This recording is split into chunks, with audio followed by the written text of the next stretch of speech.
এবার চাকুরি কেলেঙ্কারি সরাসরি দাগ লাগলো বিজেপি জোট সরকারের মানিক রাজত্বে। জেআরবিটি চাকুরির ক্ষেত্রে মেধাদের সঠিক মূল্যায়ন হয়নি, এটা শুধু অভিযোগ নয়, বিষয়টি গড়ালো আদালত পর্যন্ত।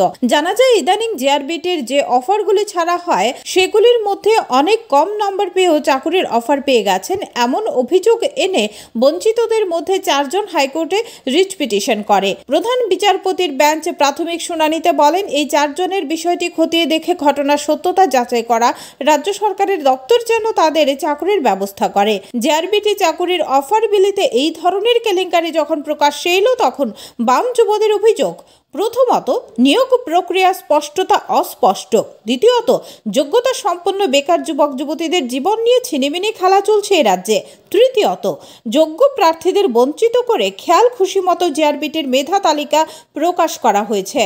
বাম যুব নেতা পলাশ ভৌমিকের দাবি, জেআরবিটির মেধা তালিকায় যারা রয়েছেন তারা সকলেই যেন চাকরি পায়, কিন্তু যোগ্যদের বঞ্চিত না করে। তাই জেআরবিটির মেধা তালিকা সঠিক তদন্ত করা হোক এবং এই কেলেঙ্কারির পেছনে যারা যুক্ত তাদের শাস্তি প্রদান করা হোক। দীর্ঘ সময় অপেক্ষার পর 13 সেপ্টেম্বর 2023 জেআরবিটির চূড়ান্ত মেধা তালিকা প্রকাশিত হয়েছে এবং এই মেধা তালিকা প্রকাশিত হওয়ার পর গত কিছুদিন যাবৎ আমরা লক্ষ্য করছি যে বিভিন্ন দপ্তরে রাজ্য সরকার এই মেধা তালিকা অনুযায়ী চাকরির অফার বিলি করছে। ঠিক এই সময়ে গতকাল বৃহস্পতিবার একটি ঘটনা আমাদের নজরে এসেছে এবং আজকে আমাদের রাজ্যের সমস্ত প্রভাতী সংবাদপত্রগুলোতে এই খবর অত্যন্ত গুরুত্ব দিয়ে প্রচার করা হয়েছে। ঘটনাটা কি? ঘটনাটা হচ্ছে 4 জন চাকরি প্রার্থী তারা এই জেআরবিটির মেধা তালিকা নিয়ে অসন্তুষ্টি ব্যক্ত করে হাইকোর্টের মধ্যে রিট পিটিশন দাখিল করেছিল এবং এই রিট পিটিশনের উপর গতকালকে প্রাথমিক পর্যায়ে একটা শুনানি হয়।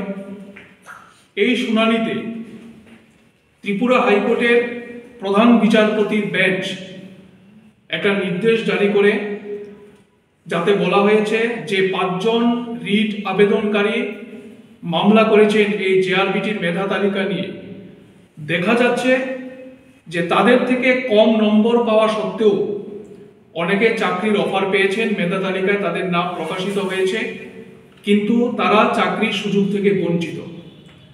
ফলে ত্রিপুরা হাইকোর্টের প্রধান বিচারপতি উনি রাজ্য সরকারকে এবং জেআরবিটি কর্তৃপক্ষকে নির্দেশ জারি করেছেন এই ঘটনার সত্যতা বিচার করে 1 মাসের মধ্যে তাদের নিয়োগের ব্যবস্থা করবার জন্য।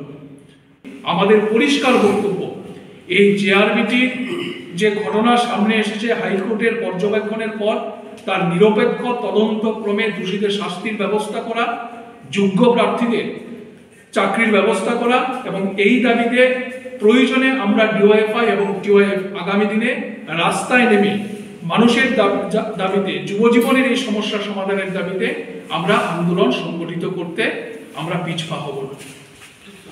এদিনের বাম যুব নেতা নবারুণ দেব অভিযোগ করেন, পিয়নের কাজ করছেন মন্ত্রীরা, এর পেছনে বিজেপির বদ উদ্দেশ্য রয়েছে। আমরা প্রথম থেকেই দাবি করছিলাম যে রাজ্যের বেকারদের সর্বোচ্চ সুযোগ সেখানে দেওয়া।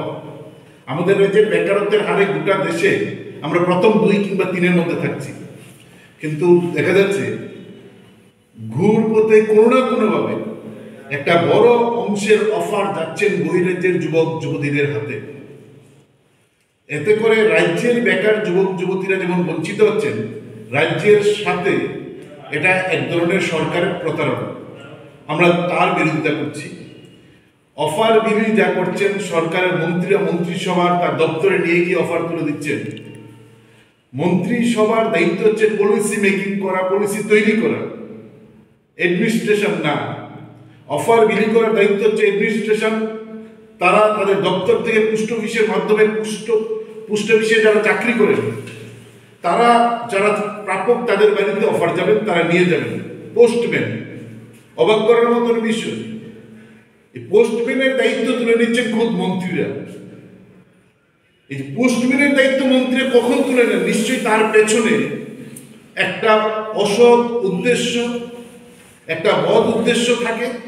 যদি বদ উদ্দেশ্য না থাকতো পোস্টম্যানের দায়িত্ব কেন মন্ত্রী পালন করবেন? আমাদের প্রশ্ন হচ্ছে সেখানে।